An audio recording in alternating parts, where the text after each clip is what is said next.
doesn't matter if you've got the money to pay your bill. It doesn't matter if you've got great insurance. It doesn't matter if you live right next door to a hospital. If the resources being impacted in other parts of the state impact you, even if you don't know. And that's direct. Those are direct effects coming out of Washington.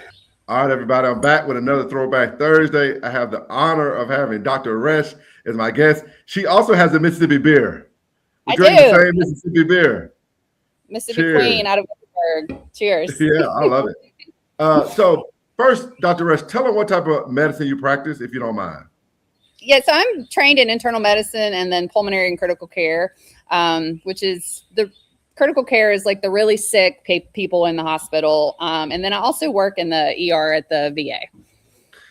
Before we started, you were telling me a recent story about how Medicaid cuts and lack of federal support for people on the Affordable Care Act impact people even with insurance.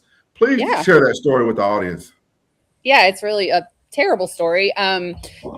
So when people don't have health insurance, hospitals take care of them anyway, but then there's not money for that care. And then hospitals sometimes close or services are cut, even if the hospital doesn't close. And there's a trickle down effect for that. So when there's not hospitals that can take care of things in other parts of the state, everything ends up in Jackson. And there's only so many beds in a hospital. And so when the beds are full in the hospital, people still come to the ER and they need to be admitted to the hospital. Well, they're just going to stay in that ER room until a bed opens up in the hospital, which is an ER room that somebody in the waiting room needs, but they can't be seen because that bed's full and could be full for days waiting on a bed to open up. And, ERs do treat, if you come in obviously dying, they are going to take care of you. But a lot of times there's conditions that you feel bad, you feel something, and you're not unstable yet because you don't, it hasn't completed yet. And this exact thing happened in the last month to someone I know who they went to an ER having some weird, just some vague symptoms, a little bit of chest pain, but not really, some nausea, but not too bad. And they waited and they got tired of waiting. So they decided they were going to go home and come back the next day. And they went home and died because they actually had a blood clot in their lungs.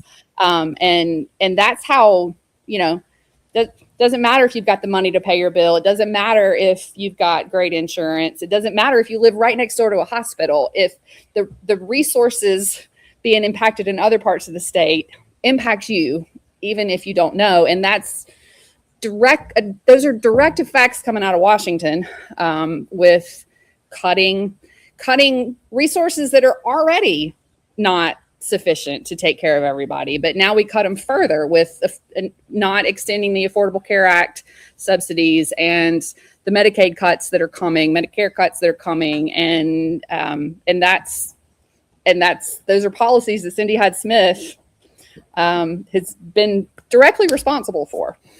Yeah, I mean, she's clearly on the wrong side of healthcare and hospitals in Mississippi. And what's troubling about it is people think that these are just, scare tactics or they're never going to happen. But you've told me before, we've already seen the impacts of what happens when we don't have access to affordable healthcare in Mississippi. So talk a little bit about what we've seen happening and what's going to happen if 140,000 additional people in Mississippi lose healthcare next year. Yeah. So I hear people saying, well, they've been saying hospitals are going to close forever. Well, they are, because it doesn't happen all at once. It happens with shutting down, a cardiology service to where now you can't get your heart attack treated emergently at this place. It happens with the ICU in Greenwood with LaFleur. The hospital's still open, but it's very limited of what they can do there. Anything emergent is going to have to get on a helicopter and get flown to to Jackson. UMC way back many years ago when the Affordable Care Act first came out, and then Governor Bryant at the time declined the federal money to expand Medicaid, UMC laid off 100-something doctors who had full clinics. Now, all of those patients have longer wait times somewhere else. And, it snowballs until, you're the one, you wonder why you're having to wait 7 months to see a neurologist, these kind of things. Well, and what's so troubling is this is going to affect real Mississippians. And it's not going to just affect the healthcare, but it's going to affect hospitals and economies, and it's going to, slow growth. And we're not a state that can afford such partisan leadership because we're just shooting ourselves in the foot. And that's why, I've been talking to doctors and people on the front lines like yourself, and they've been very clear to me. We've got to cancel these Medicaid cuts. We've got to get affordable and accessible health care. It's critical to our state. So thank you for taking the time, Dr. Resch. Cheers to you. We got our blind. We can't solve all the world's problems, but we can have a beer and try our best tomorrow. Cheers. Thank you for taking the time. Yeah, you're welcome. Thank you for having me.